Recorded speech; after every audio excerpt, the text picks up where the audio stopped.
Hello everyone, this is Nilesh Kumar Gupta and you are watching NG physics classes. शुरुआत करते हैं। कल मैंने जाते जाते आप लोगों को सुपर कंडक्टिविटी बताई थी। Clear? At low temperature the resistivity of a substance suddenly decreases up to zero. This phenomena is called superconductivity. ऐसा बताया था? नहीं बताया था। आज हमें अगला क्वेश्चन पढ़ना है जिसका नाम है डिफाइन ओम्स लॉ। क्या आप लोग ओम्स लॉ जानना चाहते? चलिए देखते हैं। हम लोग ओम्स लॉ की बात करते हैं। हम लोग धसाव पास करके आए हैं कि ना आए? पहले सही बताओ। धसाव पास करो है? ओके, आप लोग 10वां पास करके आए हो तो आप लोग ये जानत हो कि ओम्स लॉ पट्टा हमसे ये कह गया था। ओम बोलो भैया, ओम कह गया था कि नहीं आपसे? V proportional to I। बोलो क्या गया? नहीं क्या गया? आप लोग ये बखूबी जानते हैं कि ये कंडक्टर है नहीं है? कंडक्टर के ये दो एंड्स हैं और इन दोनों एंड्स के बीच में मैंने पोटेंशियल डिफरेंस अप्लाई किया है V वोल्ट का। राइट? क्लियर? और ऐसा करने की वजह से इसके अंदर करंट फ्लो होने लगता है। V वोल्ट की बैटरी मैंने लगाई है यहाँ पर दोनों एंड्स के बीच में, तो करंट फ्लो हो रहा है। राइट? ये सारी बातें हम लोग जानते हैं। तो आप लोगों ने 9-10 तक बेटा जो ओम्स लॉ पढ़ा है उसमें आपने ये पढ़ा है, according to the Ohm's law, the potential difference applied across the ends of the conductor is directly proportional to the current flowing in it. Clear? ये आपने पढ़ा है। According to the Ohm's law, the potential difference applied across the ends of the conductor is directly proportional to the current flowing in it. Scene clear है भैया? ये बात तो मैं बचपन से जानता हूँ। Clear? जानता ना? तो इतना मैं पहले से जानता हूँ। According to the Ohm's law, the potential difference applied across the ends of the conductor is directly proportional to the current flowing in it. ये बात हम लोगों को पहले से पता है। अब यहाँ नया क्या है, ध्यान से सुनिएगा। यहाँ नया क्या है? राइट? तो वो नया हमें जानना है कि क्या है नया। सुनिएगा, इससे पहले कि मैं सुनाऊं समझिएगा ध्यान से। किसी ने पूछा कि भैया उसका फिजिकल बहुत अच्छा है। जैसे आप कई बार आपने किसी बंदे के बारे में बोला कि भैया उसका फिजिकल बहुत अच्छा है, तो फिजिकल बहुत अच्छा है इसका मतलब आप कुछ समझते हो कि बस बेस ही कोरे पारे में? हाँ, फिजिकल का मतलब उसकी बॉडी का शेप और साइज बहुत अच्छा है। सही बोल रहा हूँ? बोलो भैया, लंबो तगड़ो चौड़ो हट्टो कट्टो है। सही बोल रहा हूँ ना? बोलो भैया, समझ में आ रहा? फिजिकल मतलब समझते हो ना आप लोग? बोलो भैया। ओके, अगर कहूँ के मुँह में ठूंसा दे दूं, तो बाकी फिजिकल कंडीशन वही रहेंगी या बदल जाएंगी? अच्छा, बदल जाए। महसूस जाएगा का है? सूझ जाएगा तो आता ही। क्लियर? महसूस जाएगा तो फिजिकल कंडीशन बदल जाएंगी। तो मैं अभी थोड़ी देर बाद फिजिकल कंडीशन वर्ड बोलूंगा तो तुम्हारे भेजे में आ जाएगा। बड़ी सुंदर बात है। अगली बात, ये क्या है? भगवान की बनाई हुई एक कृति है। आप लोग क्या हो? भगवान की बनाई हुई एक कृति है। अब तुम्हारे मुंह में ठूंसा दे दें तो मुंह का शेप और साइज चेंज, तो मुंह में क्या पैदा हो गए? स्ट्रेन पैदा हो गए। क्या पैदा हो गए? स्ट्रेन वर्ड का मतलब जान लें आप लोग। स्ट्रेन का मतलब होता है विकृति। स्ट्रेन इंग्लिश वर्ड है, इसको हिंदी में हम लोग बोलते हैं विकृति। मतलब वही है जो मैंने अभी बताया आपको। अगर किसी ऑब्जेक्ट की फिजिकल कंडीशन चेंज हो गई, यानी उसका शेप और साइज चेंज हो गया मुंह में ठूंसा देवे से, तो इसका मतलब उसके चेहरे पे क्या डेवलप हो गया? स्ट्रेन डेवलप हो गए। स्ट्रेन मतलब समझ गए? बोलो। स्ट्रेन का मतलब विकृति माने बनाना और विकृति माने बिगाड़ना। समझ में आ रही बात? ठूंसा दे के मुँह बिगाड़ ही तो रहे हैं। बोलो भैया, सही बोल रहा हूँ ना? बात समझ में आ रही है? तो स्ट्रेन वर्ड कहीं भी आता है तो इसका मतलब बॉडी का शेप और साइज वही रहेगा या चेंज हो जाएगा? पल्ले पड़ा? इन वर्डों के मतलब समझ में आ रहे हैं यारों? मैंने बचपन में पढ़ा था यार कि यार R प्रोपोर्शनल टू T होता है। टेम्परेचर बढ़ाते हैं तो रेजिस्टेंस बढ़ जाता है। ऐसा आपने मालूम है आप लोगों को? ऐसा होता है? कल परसों बताओ तो, ज़्यादा दिमाग खराब करने की जरूरत ना में हो। बोलो, बताया था कि नहीं? If the temperature of the conductor increases resistance increases. ये भी मैं जानता हूं। अच्छा, एक बात बताओ यार, जब को वायर में करंट फ्लो होता है, ठीक है, करंट फ्लो होता है, तो वो तार गरम पच जाते है कि सीरो पच जाते है? कि भैया जो मैं सोच रहे हो ये में भैया आग लगे भगवान कसम, तार गरम है जाते है कि ठंडो बच जाते है। हिंदी खराब है मुझे लगा तो तुम्हारी। तार में करंट फ्लो करते हैं तो वो गर्म होता है या ठंडा हो जाता है? गर्म हो जाता है। समझ में आता है मतलब आपको? अच्छा ये भी बात आप लोग समझते हो, बहुत सुंदर बात है, वेरी गुड, आपने बहुत अच्छा बोला। तो ध्यान से सुनिएगा, listen everyone. According to the Ohm's law, the potential difference applied across the ends of the conductor is directly proportional to the current flowing in it, right? मैं अभी आपको 12th का कुछ नहीं बता रहा हूँ, 10th की चीजें बता रहा हूँ, राइट? इतना आप लोगों ने 10th में पढ़ रखा है और फिर आप इसे आगे सॉल्व भी करते थे। इसे आप बोलते थे V proportional to I, proportional हटाती है तो कांस्टेंट आता है, तो V बराबर IR। फिर आप इसे बोलते थे Here R is the proportionality constant known as resistance of the conductor। ऐसे बोलते थे कि नहीं बोलते थे? बोलते थे। या तो ऐसे याद कर लो, वीर, V बराबर वीर, ओके। बाकी का I को अगर नीचे ले आऊंगा तो R बराबर क्या हो जाएगा? V अपॉन I, यानी रवि, ओके। तो ओम्स लॉ की दो डेफिनेशंस होती थी। एक तो आप ये बोलते थे according to the Ohm's law the potential difference applied across the ends of the conductor is directly proportional to the current flowing in it. दूसरा डेफिनेशन इसके हिसाब से भी बोल सकता हूं, according to the Ohm's law the ratio of potential difference applied across the ends of the conductor to the current flowing in it is equal to the constant. This constant is called resistance of the conductor. Scene clear है भैया? हाँ, ये सब 10th की कहानी है। अब ध्यान से सुनिएगा, क्या बोल रहे हो? आर को क्या बोल रहे हो? कांस्टेंट। आपने ये तो बोला R is the proportionality constant. Constant है तो जाकर मतलब आर की वैल्यू बदलेगी नहीं, आर की वैल्यू बदलेगी नहीं, वो तो कांस्टेंट है। बोला है या नहीं है? है ना? अब आ जाओ इधर। मुझे बात मालूम है कि वायर में जहाँ में अगर करंट फ्लो करेंगे तो टेम्परेचर बढ़ेगा, और टेम्परेचर बढ़ेगा तो रेजिस्टेंस बदल जाओ कि नहीं बदल जाएगा? तो फिर जे कांस्टेंट कहाँ रहो? कांस्टेंट कहाँ रहो फिर जे? क्योंकि वायर में करंट फ्लो करोगे तो वायर गर्म है जाएगा तो टेम्परेचर बढ़ जाएगा, टेम्परेचर बढ़ जाएगा तो रेजिस्टेंस बढ़ जाएगा, तो फिर जे कांस्टेंट कहाँ रहो? सही बोल रहा हूँ ना? तो ओम्स लॉ ने ये बात कही, उसने कहा ये लागू होगा, लेकिन ये तब लागू होगा जब कंडक्टर का टेम्परेचर न बदले, क्योंकि टेम्परेचर अगर बदलेगा तो ये फिर कांस्टेंट नहीं रहेगा। समझ गए ना? इसमें उसने कंडीशन लगा दी कि ये अप्लाई है, लेकिन कब है? जब इसका टेम्परेचर चेंज ना हो। समझ में आई बात? क्लियर है? बात समझ में आ रही है? बोलो भैया। अच्छा समझना ध्यान से। एक बात बताओ,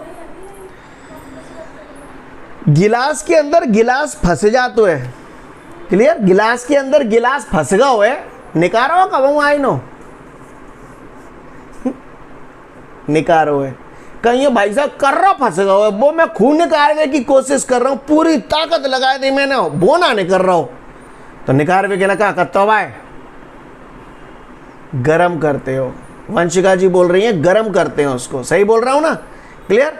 क्या करते हैं, जैसे ग्लास के, जैसे ये ग्लास है, इसके अंदर दूसरा ग्लास फंस गया है, तो इसको निकालने के लिए हम लोग इसे गर्म करते हैं, क्योंकि जब हम ग्लास को गर्म करते हैं तो वो फैलता है, तो अंदर वाला ग्लास बाहर आ जाता है। आपको मेरी भाषा समझ में आ रही है? आप लोगों ने 11th में भी पढ़ा होगा थर्मल एक्सपेंशन। किसी भी मेटेलिक शीट को जब आप गर्म करते हो तो वो फैलती है। Linear expansion, areal expansion, cubical expansion, याद आ रहा है? कुल मिला के मैं ये कहना चाहता हूँ, किसी भी मेटेलिक बॉडी को जब आप गर्म करते हो तो वो फैलती है। सही बोल रहा हूँ? बोलो भैया, फैलती है। मानते हो इस बात को? यार मैंने बचपन में यार ये भी पढ़ा था कि R बराबर रो एल है, याद है आपको? R बराबर रो एल अपॉन है। अगर किसी कंडक्टर का लेंथ या एरिया ऑफ क्रॉस सेक्शन बदल जाएगा तो रेजिस्टेंस वही रहेगा या बदल जाएगा?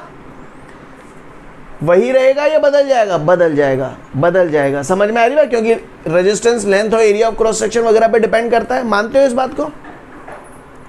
अब मुझे एक बात बताओ, ध्यान से सुनिएगा आप लोग, क्लियर है? ध्यान से सुनिएगा सभी लोग।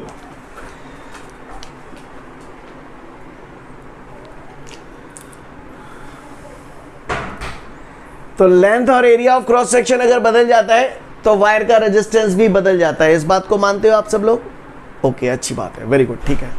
तो लिसन एवरीवन, ओम्स लॉ हमसे ये कहता है कि अगर किसी कंडक्टर की फिजिकल कंडीशन चेंज ना हो, फिजिकल कंडीशन चेंज ना हो मतलब समझिएगा बात को, वायर में करंट फ्लो किया तो वायर गर्म हो जाएगा, और वायर अगर गर्म हो जाएगा तो वायर एक्सपेंड भी हो सकता है थर्मल एक्सपेंशन की वजह से। अगर एक्सपेंड हो गया तो लेंथ बदल जाएगी, एरिया बदल जाएंगे, और लेंथ और एरिया बदल जाएंगे तो रेजिस्टेंस बदल जाएगा। तो फिर ये रेजिस्टेंस कांस्टेंट रहेगा क्या?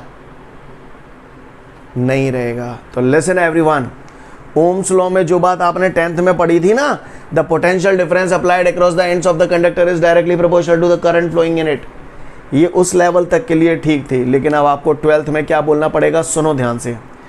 ओम ने ये बातें तो बोली थी, लेकिन ये तब है, इसके लिए कुछ टर्म्स एंड कंडीशन है। टर्म्स एंड कंडीशन उन्होंने क्या दी? उन्होंने terms and condition the, if the physical condition of the conductor do not change specially temperature, clear? if the physical condition of the conductor do not change especially its temperature। physical condition change का मतलब क्या हुआ कि length और area बदल जाएंगे, length और area बदल जाएंगे तो रेजिस्टेंस बदल जाएगा, तो फिर ये कांस्टेंट नहीं रहेगा। समझ में आ रही है बात? समझ में आ रही है बात? अब लेंथ और एरिया बदलने के लिए भी कारण क्या है? क्या की जड़ कौन है? टेम्परेचर, क्योंकि सारे क्रम तो टेम्परेचर पे ही आ रहे हैं ना, क्लियर? तो उसने बोला if the physical condition of the conductor do not change particularly its temperature. समझ में आ रही है बात? क्योंकि टेम्परेचर की वजह से ही फिजिकल कंडीशन चेंज हो रही है। समझ में आ रही है बात? क्लियर? तो मैं दोबारा बोल रहा हूं ओम्स लॉ, ध्यान से सुनिएगा। According to the Ohm's law, if the physical condition of the conductor do not change particularly its temperature, then the potential difference applied across the ends of the conductor is directly proportional to the current flowing in it. समझ में आ रही है बात? Clear? तो ये condition उसने क्यों बोली है? समझ में आ रही है बात? फिजिकल कंडीशन चेंज नहीं होनी चाहिए, specially temperature. Physical condition change का मतलब लेंथ और एरिया में बदलना, लेंथ और एरिया का बदलना यानी रेजिस्टेंस का बदलना, तो ये कांस्टेंट नहीं रहेगा। टेम्परेचर का बदलना, तो टेम्परेचर बदलने से रेजिस्टेंस बदल जाता है, तो फिर ये कांस्टेंट नहीं रहेगा। समझ में आ रही है बात? इसलिए उसने ये कंडीशन अप्लाई की है। कोई पूछे अगर हमसे, कोई हमसे ये पूछता है कि what are the limitations of Ohm's law, Ohm's law की लिमिटेशंस क्या है, ऐसी कौन सी कंडीशन है जिस कंडीशन में ओम्स लॉ अप्लाई नहीं होगा? तो भैया ओम्स लॉ के लिए लिमिटेशंस क्या हुई? Physical condition, physical condition change होनी चाहिए या नहीं होनी चाहिए? जवाब दो। Physical condition of the conductor change होनी चाहिए या नहीं होनी चाहिए? नहीं होनी चाहिए। कंडक्टर का टेम्परेचर बदलना चाहिए या नहीं बदलना चाहिए? नहीं बदलना चाहिए। कंडक्टर के अंदर स्ट्रेन पैदा होनी चाहिए या नहीं होनी चाहिए? हाँ, स्ट्रेन पैदा नहीं, क्योंकि स्ट्रेन का मतलब क्या होता है? शेप और साइज चेंज होना, विकृति पैदा होना, शेप और साइज चेंज होना। तो क्या हम चाहेंगे इसमें स्ट्रेन पैदा हो? क्योंकि स्ट्रेन पैदा होगी तो शेप और साइज चेंज हो जाएगा, शेप और साइज चेंज हो जाएगा तो रेजिस्टेंस बदल जाएगा, तो फिर कांस्टेंट कहाँ रहेगा? समझ में आई बात? और आपको बता दूं, ओम्स लॉ जो एप्लीकेबल होता है that is only for the metallic conductors. Ohm's law is applicable only for the metallic conductors. कहानी समझ में आई? सबसे पहले आप लोग ओम्स लॉ पढ़ लो, पूछूंगा और चटकाऊंगा, पहले ही बोल रहा हूं। तो ओम्स लॉ हम सभी लोगों का क्लियर हो गया। ओम्स लॉ में यह बात कही गई थी कि potential difference applied across the ends of the conductor is directly proportional to the current flowing in it. तो चूंकि यहां पर करंट और वोल्टेज दोनों एक दूसरे के डायरेक्टली प्रोपोर्शनल है, तो ये बात आप लोगों को 11th से पता है कि ऐसी सिचुएशन में करंट और वोल्टेज के बीच में जो ग्राफ होता है वो स्ट्रेट लाइन होता है। ये बात मैंने पहले भी बताई थी, अगर आपको याद हो। दो क्वांटिटी जब एक दूसरे के डायरेक्टली प्रोपोर्शनल होती हैं तो उनके बीच में ग्राफ स्ट्रेट लाइन होता है, ऐसा बताया था ना। तो यहाँ पर आई और वी एक दूसरे के डायरेक्टली प्रोपोर्शनल है, इसलिए इनके बीच का ग्राफ स्ट्रेट लाइन है। बात समझ में आ रही है आपको? बोलो भैया, है ना? Ohm's law is applicable only for the metallic conductors, ये भी क्लियर है ना? और लिमिटेशंस मैंने आपको बता ही दिए। क्या क्या लिमिटेशन है? फिजिकल कंडीशन चेंज नहीं होनी चाहिए, टेम्परेचर चेंज नहीं होना चाहिए, स्ट्रेन पैदा होनी चाहिए कि नहीं होनी चाहिए? नहीं होनी चाहिए, और it is applicable only for the metallic conductors, है ना? तो ओम्स लॉ के बाद जो दो नोट दिए वो भी पढ़ लो, और उसके बाद लिमिटेशंस दिए वो भी पढ़ लो, पूछूंगा। आगे बढ़ते हैं अब हम लोग। आपको याद होगा मैंने कंडेंसर्स पढ़ाए थे, आपको याद है कंडेंसर्स? कंडेंसर्स में मैंने आपको बताया था series combination of condensers, parallel combination of condensers पढ़े थे ना। मैंने बोला था टोटल 4 बार आएंगे, एक बार उधर आ गए थे, आज दूसरी बार आपके सामने आ रहे हैं। क्लियर? दूसरी बार आज हम पढ़ेंगे series combination of resistance, right? है ना? जैसे वहाँ सीरीज पैरेलल होते थे, यहाँ भी सीरीज पैरेलल होते हैं, राइट? यहाँ पर रेजिस्टेंसेस के सीरीज कॉम्बिनेशन और पैरेलल कॉम्बिनेशन होते हैं। तो सबसे पहला हम लोग बेटा जो पढ़ने जा रहे हैं that is series combination of resistance. तो सीरीज कॉम्बिनेशन ऑफ रेजिस्टेंस होता क्या है, सभी लोग ध्यान से देखेंगे बेटा, ठीक है। इधर देखिए,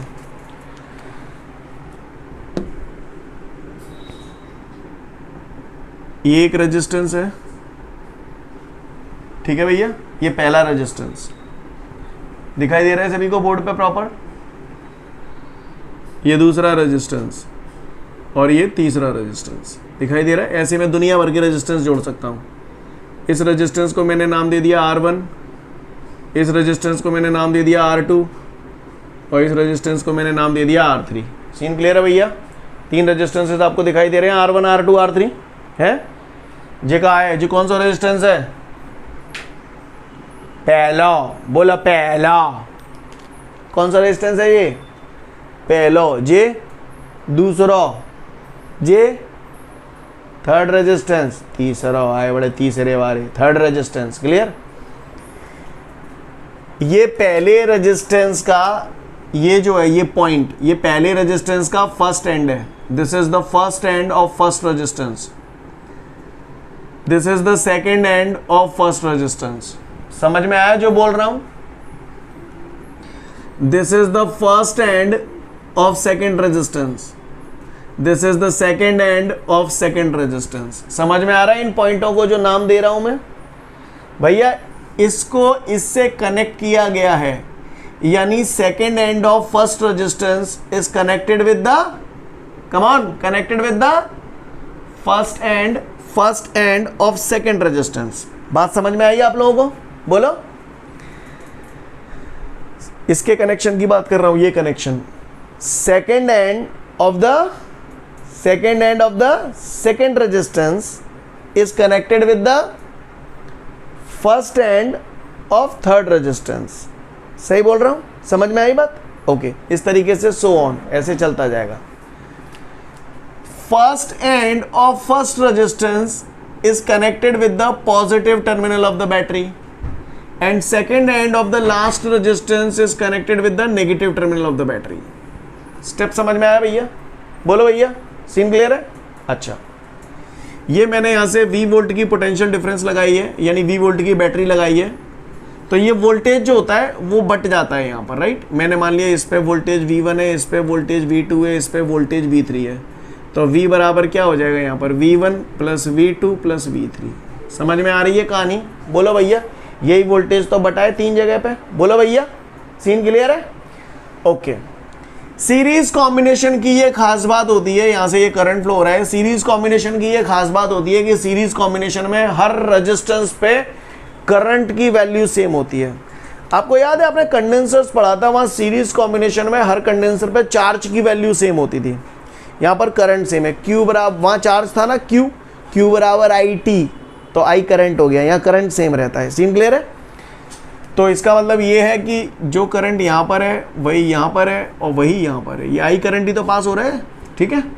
चमका दो। अब क्या है, सुना है मैंने बचपन में V बराबर वीर, अभी 2 मिनट पहले फॉर्मूला पढ़ा था, V बराबर IR। तो V बराबर मैंने लिख दिया IR, ठीक है। V1 इसका पोटेंशियल डिफरेंस है, तो V बराबर I की जगह I है, R की जगह R1 है। तो V1 की जगह IR1, V2 की जगह IR2 और V3 की जगह IR3।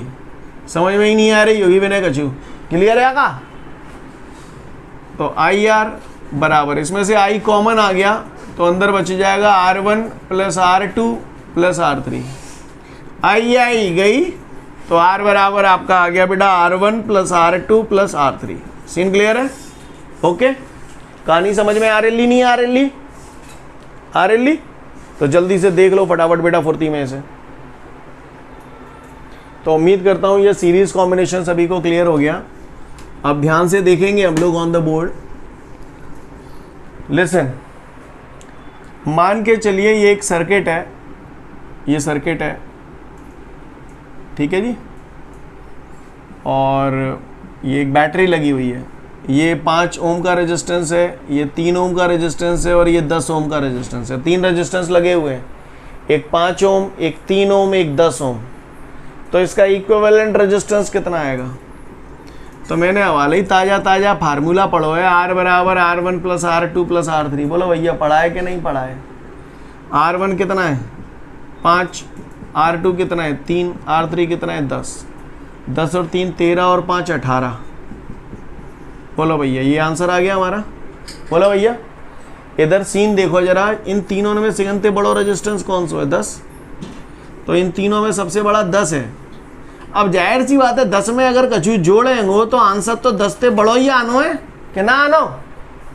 कहने का तात्पर्य ये है बेटा कि जब रेजिस्टेंसेस को सीरीज कॉम्बिनेशन में जोड़ा जाता है तो जो इक्विवेलेंट रेजिस्टेंस आता है, जो आंसर आता है, वो कॉम्बिनेशन में जो सबसे बड़ा रेजिस्टेंस है उससे भी ज़्यादा आता है। समझ में आ रही है बात? मान के चलो मैंने सीरीज कॉम्बिनेशन में काफ़ी सारे रेजिस्टेंसेस जोड़े, एक उसमें मान के चलो 500 रेजिस्टेंस जोड़े, वहाँ में दुनिया भर के रेजिस्टेंस जोड़े, 2 ओम 4 ओम 5 ओम। मैंने देखो बिन में सिगंते बड़ो जो तो वो 1000 ओम को रेजिस्टेंस હતો, तो मेरे जो आंसर आगो अगर वहाँ को इक्विवेलेंट रेजिस्टेंस निकालेंगे तो वो 1000 ओम ते बड़ो ही आवेगो। समझ में आ रही है बात? सीन क्लियर है? मैं वह करवे नहीं चिपटेंगे। अगर मुझे 4 ऑप्शन नहीं है, 3 ऑप्शन है जाते नीचे और 1 ऑप्शन है जाते ऊपर है, तो मुझे सॉल्व करवे की जरूरत ना है, सीधो टिक मार देंगे। तंत्र पढ़ रहा हो क्या ना पढ़ रहा हो? क्लियर? कहने का तात्पर्य ये है कि सीरीज कॉम्बिनेशन में जो इक्विवेलेंट रेजिस्टेंस आता है वो कॉम्बिनेशन में जो सबसे बड़ा रेजिस्टेंस होता है उससे भी बड़ा आता है। समझ में आ रही नहीं आ रही? अरेला ठीक है। तो अगला बता रेला, देखिएगा ध्यान से। अगर ये बात समझ में आ गई तो अगली बात पे आता हूं, ध्यान दीजिएगा। मुझसे कहा जा रहा है कि सीरीज कॉम्बिनेशन में बहुत सारे रेजिस्टेंस जोड़े गए हैं और सभी रेजिस्टेंसेस R ओम के हैं, ये भी R, ये भी R। अब बहुत सारे का तो कोई हिसाब किताब नहीं होता, तो बोल रहे हैं N रेजिस्टेंस जोड़े गए हैं। कितने रेजिस्टेंस जोड़े गए हैं बेटा? N रेजिस्टेंस जोड़े गए हैं। ठीक है, फिगर दिखाई दे रहा है आप सभी को प्रॉपर? वो कह रहा है N रेजिस्टेंसेस जोड़े गए हैं सीरीज कॉम्बिनेशन में और हर एक का रेजिस्टेंस R है, तो इसका इक्विवेलेंट रेजिस्टेंस कितना होगा? तो भैया मैं ज़्यादा पढ़ो लिखो इतना ने, मैंने हवाले ही एक फॉर्मूला पढ़ा तो सीरीज कॉम्बिनेशन में R1 plus R2 plus R3, ये मैंने फॉर्मूला लिख दिया आपके लिए, अब समझने की कोशिश करना। पहला रेजिस्टेंस R ओम का ही है तो R1 की जगह R, दूसरा रेजिस्टेंस वो भी R ओम का है, तीसरा रेजिस्टेंस वो भी R ओम का है। अब ऐसे N रेजिस्टेंस हैं तो ऐसे R कितनी बार लिखूंगा? N टाइम्स लिखूंगा। बोलो भैया समझ में आई बात? अब मैं इसे नाम R नहीं दे सकता क्योंकि R नाम इनको दे चुका हूं, तो इसे ऐसे लिख दूं सफिक्स में S, यानी equivalent resistance in series combination. समझ में आ रही है बात कि नहीं आ रही? बोलो भैया, है ना? तो ये हो जाएगा RS बराबर R N बार जोड़ूंगा तो क्या हो जाएगा? NR। ये जोड़ना सिखाया था ना मैंने आपको, कंडेंसर में बखूबी सिखाया था, बहुत टाइम दिया था आप लोगों को। क्लियर है? तो R को अगर आप N टाइम्स जोड़ेंगे तो ये क्या हो जाएगा? NR कैसे हो गया? समझ में आया कि नहीं आया आप लोगों को? बोलो भैया, सीन क्लियर है? मोहिनी यादव आप ही से पूछ रहा हूं, आप ही का कोई रिएक्शन नहीं आ रहा है? जो पढ़ा रहा हूं आपको समझ में आ रहा है कि वैसे ही? ओके, तो रिएक्शन दिया करो। जब तक रिएक्शन नहीं देंगे हमें कैसे पता चलेगा? क्लियर? युवराज सिंह राणा समझ में आ रहा है को? ठीक है, ओके, क्लियर। तो जल्दी से फटाफट सीरीज कॉम्बिनेशन के बाद 2 नोट दिए हुए हैं, जल्दी से उनको पढ़ लो फिर आगे बढ़ेंगे। तो सीरीज कॉम्बिनेशन हम सभी को समझ में आ गया है ना? तो यानी अगर हमें दिए गए रेजिस्टेंस छोटे छोटे हैं और हमें बड़ा रेजिस्टेंस ऑब्टेन करना है तो हम उन्हें हमेशा सीरीज कॉम्बिनेशन में जोड़ते हैं। क्लियर? ओके। अब हम लोग बात करते हैं बेटा पैरेलल कॉम्बिनेशन ऑफ रेजिस्टेंसेस। तो ध्यान से देखेंगे on the board, look everyone.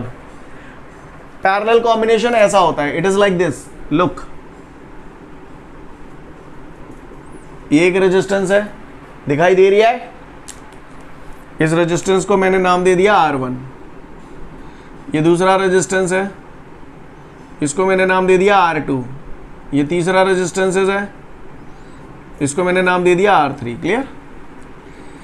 ये पहले रेजिस्टेंस का पहला सिरा, ये दूसरे रेजिस्टेंस का पहला सिरा, ये तीसरे रेजिस्टेंस का पहला सिरा। प्रत्येक रेजिस्टेंस के फर्स्ट एंड को एक साथ जोड़ दिया गया है। बोलो भैया, प्रत्येक रेजिस्टेंस के फर्स्ट एंड को एक साथ जोड़ दिया और उसे बैटरी के पॉजिटिव टर्मिनल से जोड़ दिया है। प्रत्येक रेजिस्टेंस के सेकेंड एंड को एक साथ जोड़ दिया है आपस में और उसे बैटरी के नेगेटिव टर्मिनल से जोड़ दिया है। सीन क्लियर है? भाषा समझ में आ रही है कि नहीं आ रही, पहले मुझे ये बताओ। क्लियर है? ये V वोल्ट की बैटरी है। पैरेलल कॉम्बिनेशन, याद करो कंडेंसर्स पढ़े थे, कंडेंसर्स में पैरेलल कॉम्बिनेशन में हर कंडेंसर पे पोटेंशियल की वैल्यू सेम थी। P for parallel, P for potential, same यहाँ पर पैरेलल कॉम्बिनेशन में हर जगह पोटेंशियल ही सेम रहता है, जितनी भी जगह अपन पढ़ेंगे। ठीक है, तो ये पैरेलल कॉम्बिनेशन में है, तो V वोल्ट की बैटरी है, तो यहाँ पर भी पोटेंशियल V वोल्ट होगा, इस पे भी पोटेंशियल V वोल्ट होगा, इस पे भी पोटेंशियल V वोल्ट होगा, सब पे पोटेंशियल V वोल्ट होगा। यानी कहने का तात्पर्य ये है कि पैरेलल कॉम्बिनेशन में हर एक रेजिस्टेंस पे पोटेंशियल की वैल्यू सेम होगी। क्लियर? अच्छा, अब यहाँ से ये करंट फ्लो हो रहा है, हमें मालूम है ये पॉजिटिव टर्मिनल है, ये नेगेटिव टर्मिनल है, तो करंट का फ्लो पॉजिटिव से नेगेटिव की तरफ होता है।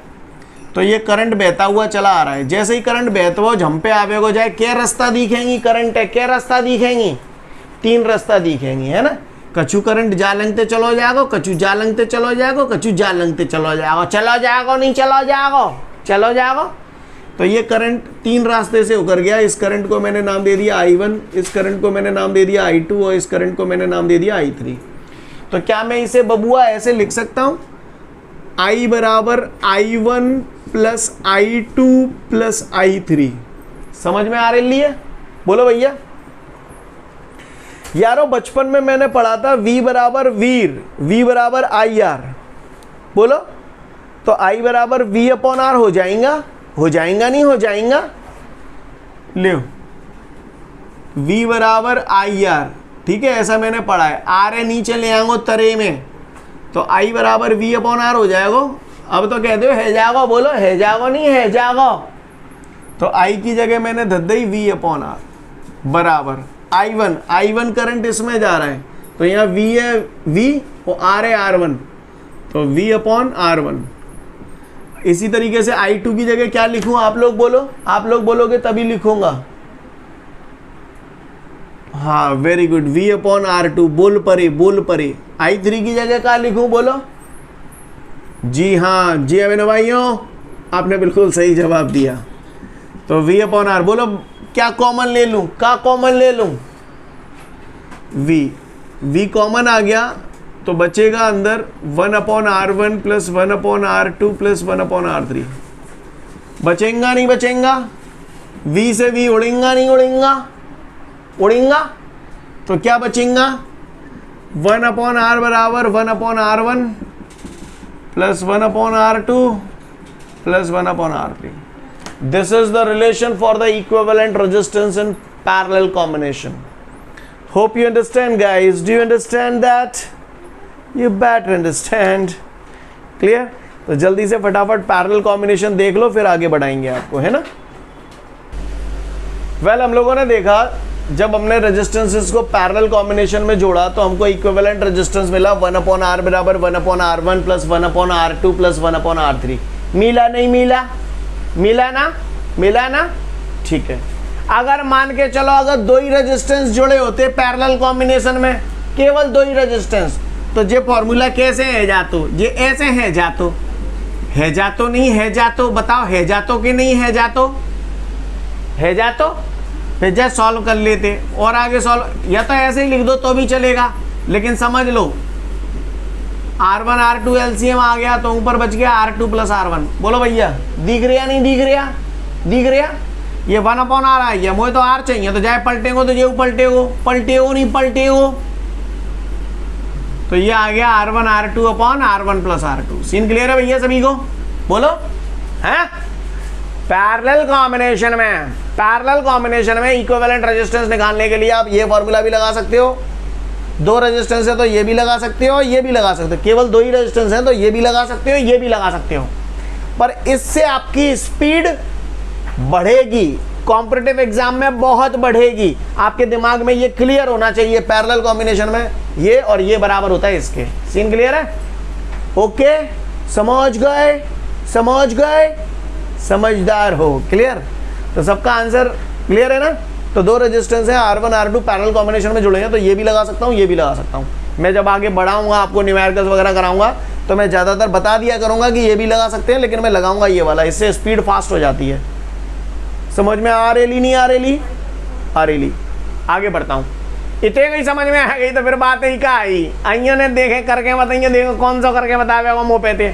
क्लियर करके बताऊँ? ये करके बताए कोई, ये करके बताए।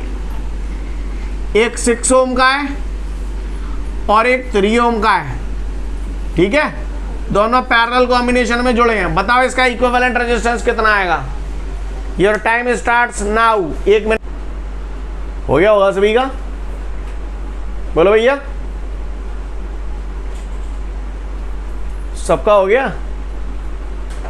आगे बढ़े, आगे बढ़ते हैं। तो आगे की बात करते हैं हम लोग, ध्यान से सुनेंगे सभी लोग। इसके बाद एक और नोट है,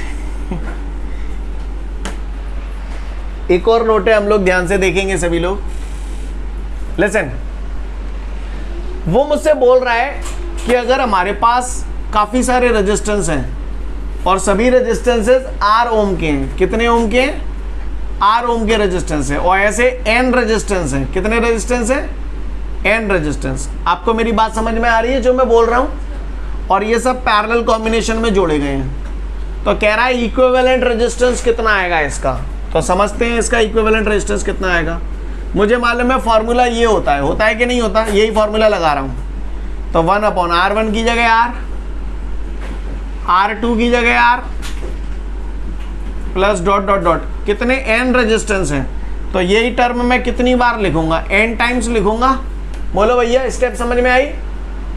इज इक्वल टू 1/R। अब मैं इसे R नाम नहीं दे सकता क्योंकि R नाम इनको दे चुका हूं, तो इसे ऐसे लिख दूं RP, equivalent resistance in parallel combination. RP लिख सकते हो या R डैश लिख सकते हो, बस R नहीं लिख सकते। समझ में आई बात?